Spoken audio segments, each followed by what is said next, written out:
حضور صلی اللہ علیہ وآلہ وسلم کے والد حضرت عبداللہ کو اللہ تعالیٰ نے بہت زیادہ خوبصورتی عطا کی تھی، جو ابھی انہیں دیکھتا اپنے دانتوں تلے انگلیاں دبا دیتا تھا۔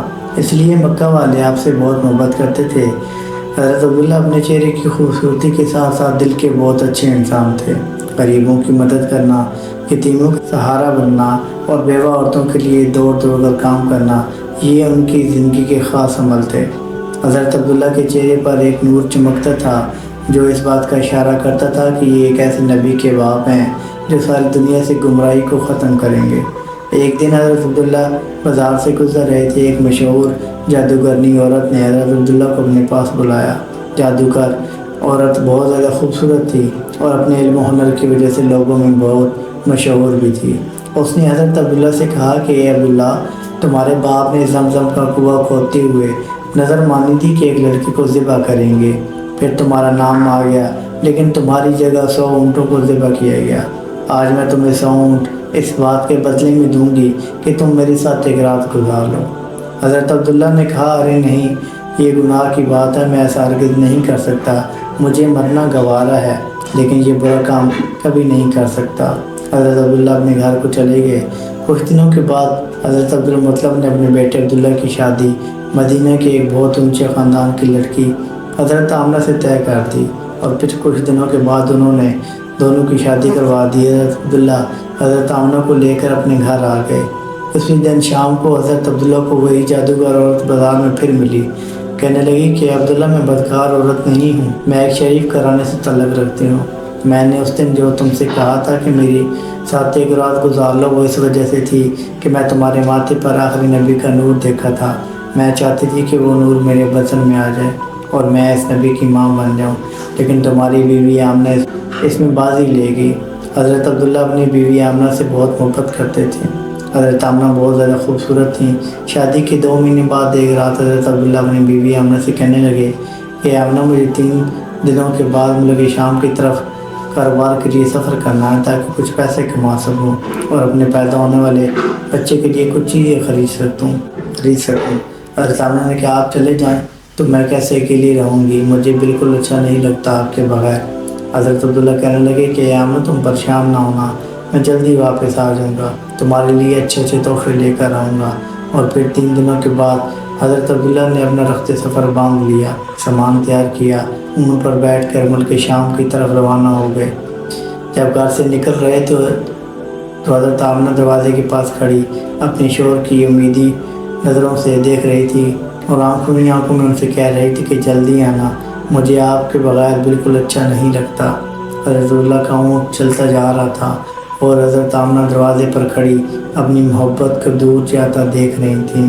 حضرت عبداللہ 10 لوگوں کے قافلے کے ساتھ ملک شام کی طرف روانہ ہوئے۔ راستے میں ان کی طبیعت خراب ہو گئی۔ مدینہ میں اپنی نانی کے گھر رکے۔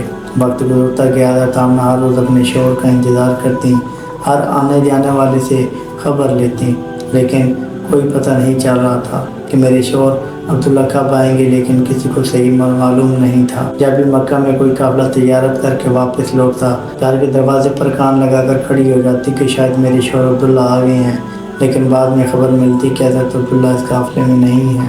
2 مہینے کے بعد 10 لوگوں کا قافلہ مکہ واپس لوٹا جن کے ساتھ حضرت عبداللہ گئے تھے۔ ان کے مکہ پہنچنے کی خبر ایک دن پہلے ہی مشہور ہو گئی۔ یہ سن کر حضرت آمنہ بہت خوش ہوئیں، میرے شوہر واپس آ رہے ہیں۔ حضرت عبدالمطلب بھی زیادہ خوش ہوئے اور لوگوں سے پل پل کی خبر لے رہے تھے کہ قافلہ کہاں پہنچا ہے، کیا کر رہا ہے، کتنے دنوں تک آئے گا۔ جب قافلہ مکہ پہنچنے والا تھا تو رات کو حضرت آمنہ نے خوب اچھے کپڑے پہنے، اچھی طرح تیار ہو کر گھر میں بیٹھ گئی کہ حضرت آمنہ کو حضرت صلی اللہ علیہ وسلم کا اس وقت 4 ماہ کا حمل تھا۔ آخر وہ صبح آئی جب کہ 10 لوگوں کا قافلہ مکہ پہنچا۔ حضرت آمنہ دروازے سے کان لگا کر کھڑی تھیں کہ ابھی میرے شوہر آئیں گے اور مجھے گلے لگا کر میں بہت خوش ہوں گی۔ حضرت عبدالمطلب کو جیسے ہی خبر ہوئی دوڑتی قافلے کے پاس پہنچے، لیکن عبداللہ نظر نہیں آئے۔ پریشان ہو کر قافلے سے واپس پوچھا کہ میرا لڑکا عبداللہ کہاں ہے، وہ نظر نہیں آ رہا۔ قافلے والوں نے جواب دیا کہ مدینہ کے پاس ہی راستے میں حضرت عبداللہ کی طبیعت خراب ہو گئی تھی، اس لیے وہ اپنے مدینہ میں اپنی نانی کے گھر رکے تھے۔ اس کے بعد انہیں پتہ نہیں۔ یہ سنتے ہی حضرت عبدالمطلب نے اپنے بڑے بیٹے حارث کو کہا کہ حارث جلدی سے اپنا گھوڑا نکالو اور مدینے کی طرف سفر کرو، جا کر دیکھو میرے بیٹے عبداللہ کی کیا حالت ہے، اور پھر جلدی سے آ کر مجھے خبر دو۔ حضرت آمنہ کا دل آج پھر ٹوٹ گیا، وہ امید باندھے بیٹھی تھی آج میرے شوہر آئیں گے، لیکن کوئی خبر نہ آئی۔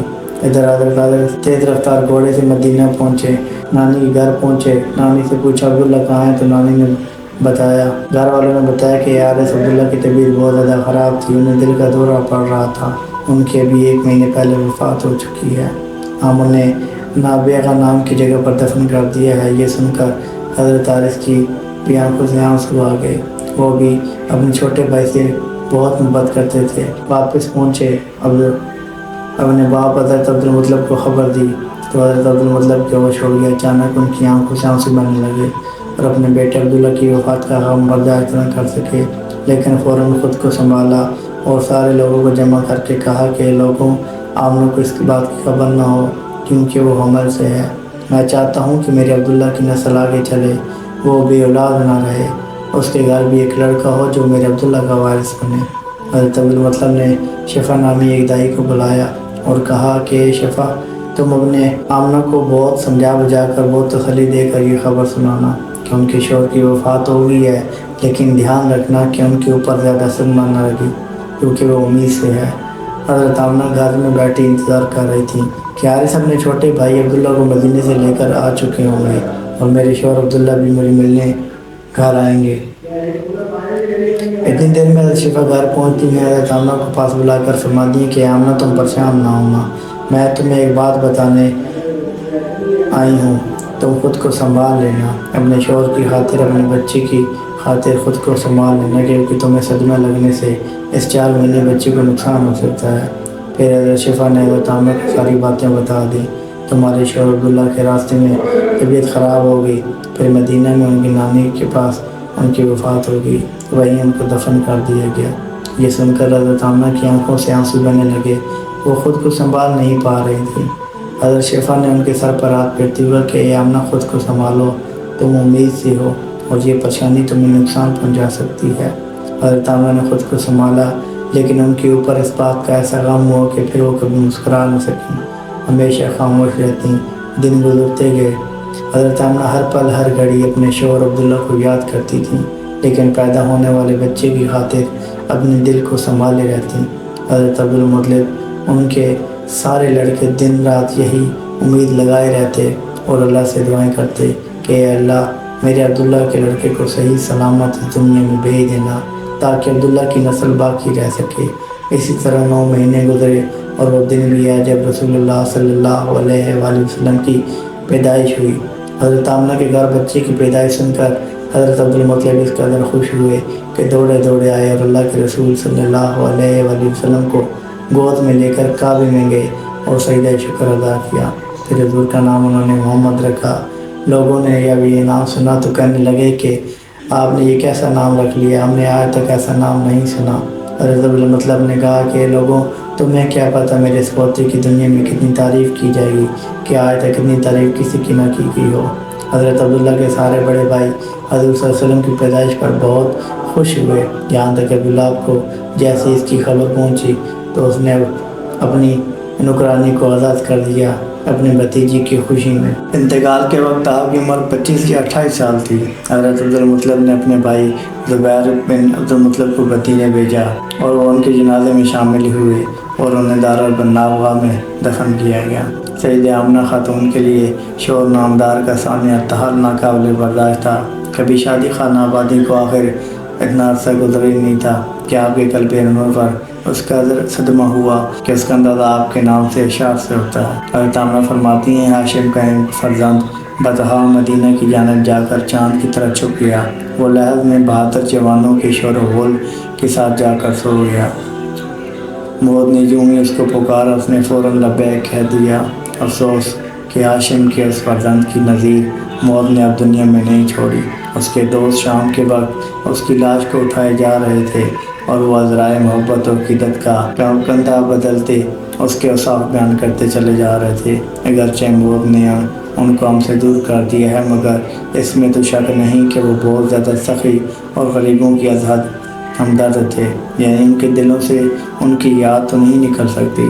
جب حضور صلی اللہ علیہ وآلہ وسلم پیدا ہوئے تو اللہ نے آپ کو پاکیزہ بدن، تیز کستوری کی خوشبودار اور ختنہ شدہ نام بریدہ، چہرہ نورانی، آنکھیں سرمگی، دونوں شانوں کے درمیان مور نبوت درخشاں پیدا فرمایا۔ یہ چیزیں دیکھ کر دائی شفا گھبرا گئی اور حضرت آمنہ سے کہنے لگی کہ اے آمنہ، میں نے اپنی ساری زندگی میں ایسا بچہ نہیں دیکھا۔ حضرت شفا نے حضور صلی اللہ علیہ وسلم کو اپنی گود میں لے کر ایک طرف زمین پر لٹا دیا۔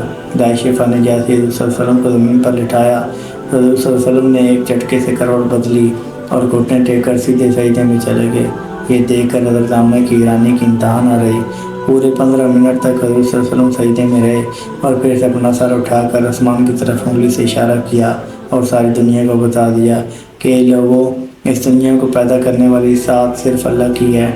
حضرت آمنہ فرماتی ہیں کہ میں نے اپنے بچے کو اپنی گود میں لیا تو اچانک کیا دیکھتی ہوں کہ آسمان کے تارے زمین کے قریب ہوتے چلے آ رہے ہیں، اور پھر اچانک سے ایک بادل کا سایہ میرے کمرے کے اندر آیا اور پھر میری گود سے میرا بچہ اس بادل کے سائے میں غائب ہو گیا۔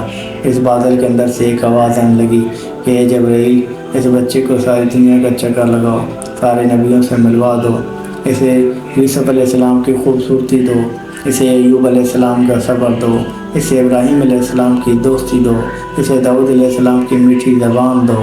اور پھر حضرت آمنہ فرماتی ہیں کہ تھوڑی دیر کے بعد وہ بادل کا سایہ ختم ہو گیا اور پھر میں دیکھتی ہوں کہ میرا بچہ میری گود میں لیٹا ہوا تھا۔ یہ تھے وہ معجزات جو حضور صلی اللہ علیہ وسلم کی پیدائش کے بعد ہوئے۔ اللہ میں دین کی مکمل سمجھ نصیب فرمائے، نیکوکاروں میں شامل کرے۔ اپنا بہت سا خیال رکھیے گا، دعاؤں میں ضرور یاد رکھیے گا۔ سلام پہنچے۔